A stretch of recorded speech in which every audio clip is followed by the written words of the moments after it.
Bueno, 8:30 no es tan temprano tampoco. No, empezamos más temprano inclusive. No, pero bueno, estas cuestiones, la verdad que me enorgullece por venir de quienes vienen. Por lo tanto, sinceramente, nosotros tenemos una actitud porque uno observa claramente lo siguiente.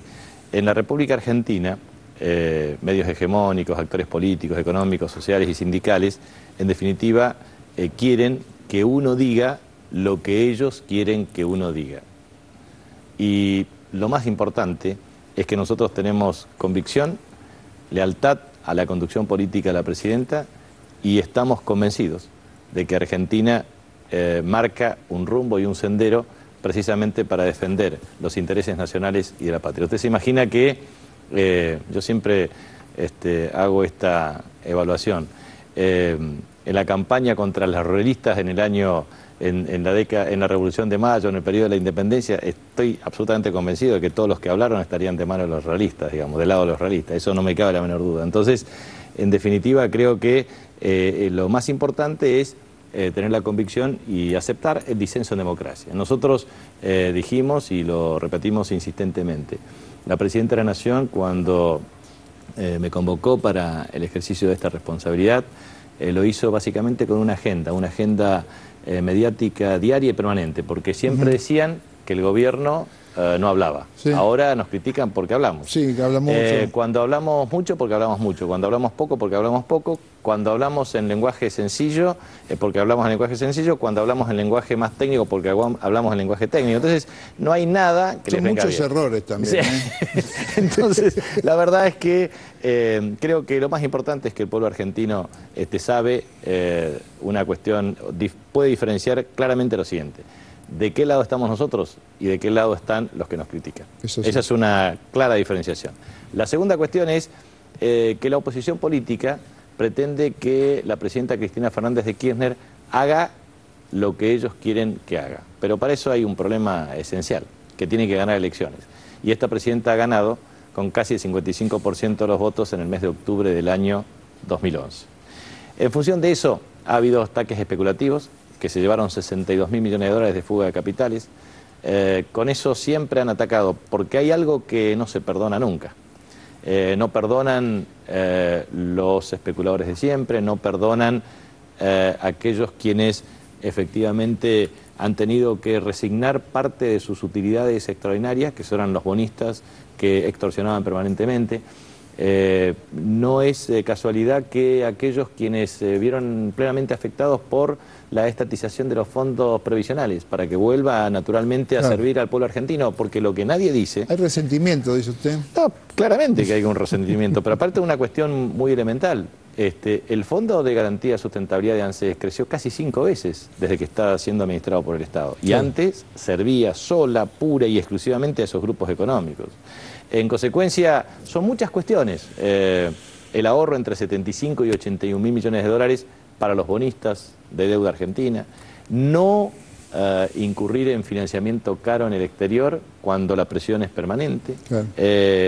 Tener la posibilidad de estatizar estos fondos para mejorar sustancialmente la capacidad de financiamiento a la industria y al sector productivo en la Argentina. O sea que, en definitiva, lo que uno advierte es que el ejercicio pleno de la soberanía, la defensa irrestricta de los intereses nacionales y de nuestra patria, obviamente tienen costo para estos personajes que exhiben la posición del establishment. Pero esa es la gran pulseada ideológica y política de la cual nos sentimos orgullosos. Claro. Si ellos creen que a nosotros nos van a afectar, pero están absolutamente equivocados. Todos los días me levanto con más ganas, con más fuerza, con más energía para apuntalar a esa gran presidenta que tenemos para defender los intereses de todos los argentinos. A ver, Cintia.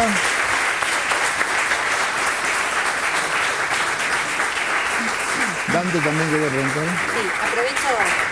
Dos preguntas. Primero, una que tiene que ver con esto del planteo sobre la reunión de mañana con los exportadores de granos y las herramientas del Estado. Hoy leía un cable de Telam donde los pequeños productores de la Federación Agraria, que no responden a la representación de BUSI, planteaban la posibilidad de volver a esa idea de la Junta Nacional de Granos como alguna herramienta. ¿Hay un estudio, hay una idea, hay una mirada sobre esa posibilidad para digamos, hacer mella en la cuestión monopólica, la Junta Nacional de Granos, por un lado? Después una más básica, venía de las vacaciones recién llegada y leía los zócalos con la palabra devaluación, ¿no? Y veíamos en el anterior informe que era lo más pedido por la oposición. Los archivos están a la vista, recordemos aquellas palabras de Sturzenegger, tuvieron la palabra devaluación. La pregunta por ahí básica pero coyuntural es ¿por qué el gobierno decide o se ve obligado a generar una devaluación? Bueno, porque hay un contexto internacional de ataques especulativos y en segundo lugar porque en definitiva era absolutamente imprescindible para generar las condiciones que permita mejorar las condiciones de competitividad de distintas cadenas de valor. El otro día estábamos con el gobernador de Río Negro, el senador Pichetto, senador de Río Negro, y la intendente Bariloche. En el mes de febrero tienen una enorme perspectiva del influjo turístico de chilenos, que en definitiva van a tener la posibilidad de incrementar el turismo receptivo, o los exportadores de peras y manzanas que van a exportar sustancialmente, o aquellos quienes están desarrollando estrategias para la comercialización de pesca a nivel nacional de exportaciones, o los productores agropecuarios que tienen también desde el productor de algodón en el Chaco hasta el desarrollo de la minería u otro tipo de componentes de carácter industrial. Por lo tanto, lo que nosotros hemos propiciado es una política que al mismo tiempo que sostiene la competitividad también pretende resolver un problema clave que tiene que ver con la formación de precios. El gran desafío nuestro es el lograr el gran respaldo de todo el pueblo argentino que se convierta en términos de participación social, no solamente en redes sociales, sino también en el control y la supervisión de comerciantes para la defensa de los precios. Eso implica actuar en defensa propia. Nosotros los argentinos tenemos que actuar en defensa propia. No puede ser que un comerciante, un industrial, un proveedor o un supermercado incremente los precios de una manera exorbitante, porque sabe que está dañando al consumidor y sabe que está dañando al trabajador. Entonces, los sindicatos y los sindicalistas tienen que defender a sus trabajadores, pero también plegarse a esta campaña del gobierno para evitar las remarcaciones de precios, porque ese es el factor de desestabilización que se promueve en forma permanente en términos económicos. Entonces, el gran desafío nuestro es precisamente que la competitividad de la economía no se vea desdibujada por la acción de grupos monopólicos u oligopólicos o de formación de expectativas de comerciantes y empresarios inescrupulosos. Por eso, así como nosotros destacamos empresarios que cumplen, por ejemplo, tema precios cuidados, y esto es interesante, la operación diaria de grupos mediáticos de carácter hegemónico. Por ejemplo, la operación diaria cotidiana, ¿qué comparan? Primero, precios cuidados. En general, precios cuidados, lo que nosotros tenemos en evaluación es que prácticamente el 98-99% de los precios se respeta. En algunos casos hay problemas de abastecimiento en la cantidad necesaria y suficiente, pero en general el programa Precios Cuidados, que integra 64 proveedores, 100 productos, 194 precios y 1.500 bocas de expendio, que ahora se universaliza a todas las provincias argentinas, está funcionando. Y debe funcionar aún mejor con el gran soporte de la participación social y popular. Tenemos que actuar en defensa propia. ¿Eso qué significa? Que nadie remarque, que defendamos los precios, porque en definitiva es defender nuestro bolsillo. Entonces, nosotros tenemos una secuencia, desde la política cambiaria a la política de precios, de la política de precios a la liquidación de divisas, de la liquidación de divisas claramente a una negociación en paritarias que permita definitivamente defender el poder adquisitivo de los trabajadores. Entonces, la conclusión final, lo que digo es, nosotros hemos actuado en un contexto de ataques especulativos. Esos ataques especulativos derivaron de cobertura sistémica para que en definitiva las variables macroeconómicas generen la oportunidad de lograr competitividad y que esta competitividad se traduzca en más exportaciones, se traduzca en más inversiones y se traduzca en más empleos y obviamente mejores salarios. Podemos tener estas dificultades de corto plazo que tienen que ver con niveles de afectación. Por eso nosotros estamos defendiendo el bolsillo de los argentinos. Por eso le decimos a los laboratorios que tenemos 20.000 millones de pesos de poder de compra, precisamente para influir y que retrotraigan los precios. Por eso influimos en el retrotraimiento de precios para electrodomésticos. Por eso planteamos una dura lucha para retrotraer el precio de los insumos difundidos. Por eso trabajamos para precios cuidados, por eso queremos extender la cobertura en el nivel de precios, porque esa es la forma de defender el bolsillo de los argentinos. Por eso nos parece a nosotros clave que si somos capaces, entre todos los argentinos, de actuar en defensa propia y defender nuestros ingresos, entonces obviamente vamos a tener mayor capacidad de consumo, mayor tasa de inversión, mayores exportaciones, mayores empleos y mayores salarios. Y eso es lo que tenemos que hacerlo en términos de autonomía financiera. Porque finalmente, todas las cuestiones que se dicen y se hablan, nosotros hemos estado trabajando en distintos escenarios, precisamente para ir normalizando el sistema de pagos. Fíjense estas cuestiones básicas del establishment. Nosotros hemos pagado el bono en 2012 en forma regular y en general este gobierno ha pagado deudas contraídas por otros gobiernos y en definitiva canceló deudas ante el Fondo Monetario Internacional. Y la verdad es para tener mayor autonomía en la decisión, porque si no, todos sabemos el ajuste ortodoxo y las recetas del neoliberalismo que hemos tenido en la Argentina con los costos enormes de chicos sin poder ir a la escuela, de exclusión social, de pobreza, de marginalidad, de desempleo. Entonces, los argentinos tenemos que saber lo que eso significa. Tenemos que saber lo que significa los planes perfectos en materia económica. El plan de convertibilidad fue un plan perfecto, ahora generó la perfección de 25% de desempleo y claro, la destrucción del sistema económico en la Argentina. Entonces, seamos verdaderamente responsables respecto a lo que tenemos que hacer. Ministro, yendo al segundo informe que hablaba más de la cuestión, o hacía énfasis en la cuestión de las conferencias de prensa, yo tengo la sensación de que por lo menos a partir del 2009 hubo una política comunicacional del gobierno que ni siquiera fue demasiado original, sino que también sucedió en otros países de Latinoamérica, de tratar de saltar el intermediario, ¿no? De generar un vínculo directo a través de diferentes mecanismos, desde la publicidad oficial hasta las cadenas nacionales, etcétera. Y eso se mantuvo hasta que usted asume y comienza con esa actividad diaria de las conferencias de prensa. Entonces, hubo una decisión de cambiar la política comunicacional, una decisión más orgánica, o más bien tiene que ver con características suyas, o la presidenta, como usted dice, se lo pidió y a partir de ahora vamos a ver otra forma de establecer el vínculo con la comunidad. Sí, la presidenta ha planteado una instrucción política que tiene que ver con una agenda de comunicación diaria, de una agenda de comunicación con el Congreso para cumplir lo que prescribe el artículo 101 de la Constitución Nacional y de una política de diálogo social con empresarios y trabajadores, que es lo que estamos haciendo en forma recurrente y habitual, y a su vez una agenda bilateral con los gobernadores.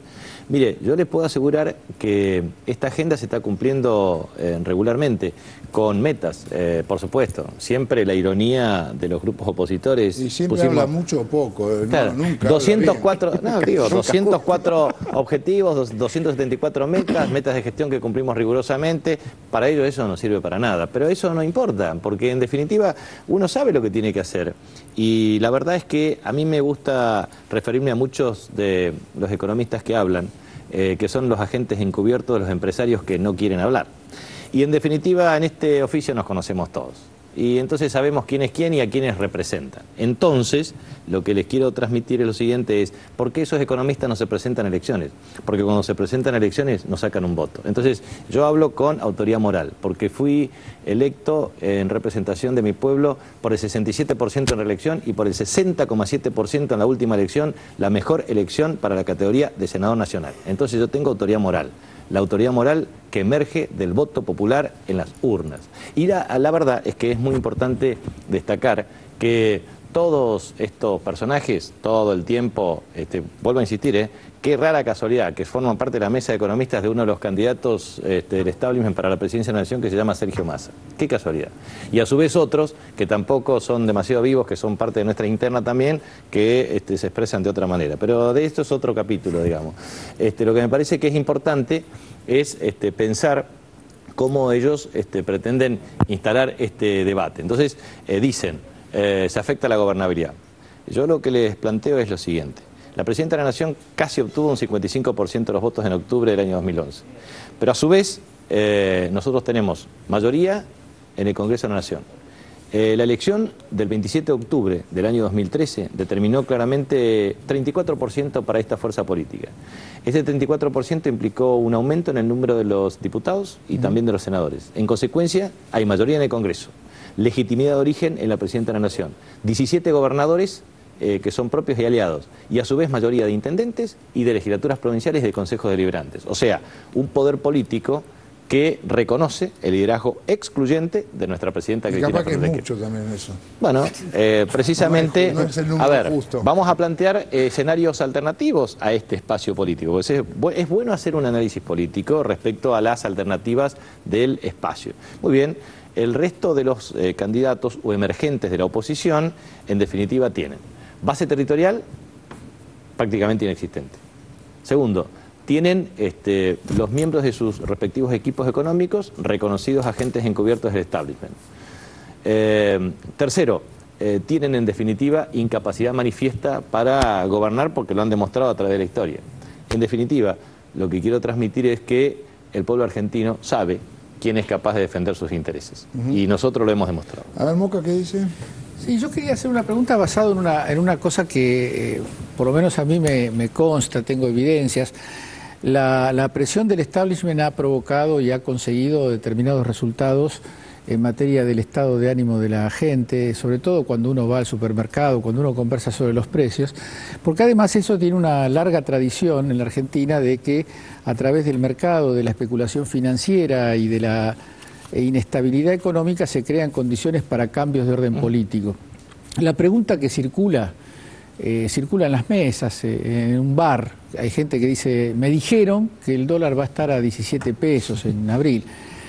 La pregunta es muy simple, ¿qué va a pasar en la Argentina? A ver, nosotros hemos definido una política cambiaria. Esa política cambiaria la consideramos que ha llegado a niveles de convergencia que son razonables para el cumplimiento de objetivos de política económica. Esa es una definición.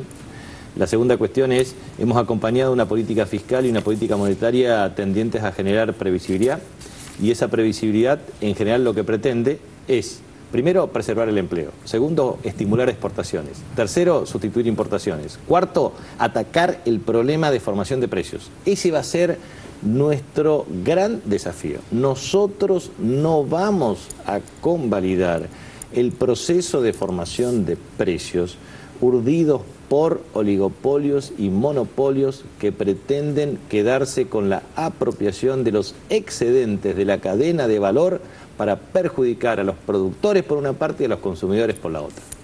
¿Está claro? Ese es nuestro desafío. Y vamos a hacer no solamente el esfuerzo, sino que lo vamos a lograr. ¿Y sabe cómo lo vamos a lograr?